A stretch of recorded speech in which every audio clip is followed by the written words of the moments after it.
Hello guys and welcome back to the channel. In today's video I am going to guide you that how you can change the language on Rednote application.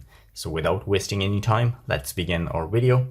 So if you're using an Android phone, because I'm using an Android phone, so I will show you the steps on Android phone. The first thing you need to do is to open your Rednote application. Once you open the application, as you can see, everything showing here is in Chinese language. So if you want to change it, how are you going to do it? First thing you need to do is to tap on this option right at the bottom right corner. From there, you need to tap on settings. So once you tap on settings, the next thing you need to do is to tap on the second option here, which is a setting icon next to it. Tap on that. From here, you need to choose the first option. And here you will find English. You need to tap on that.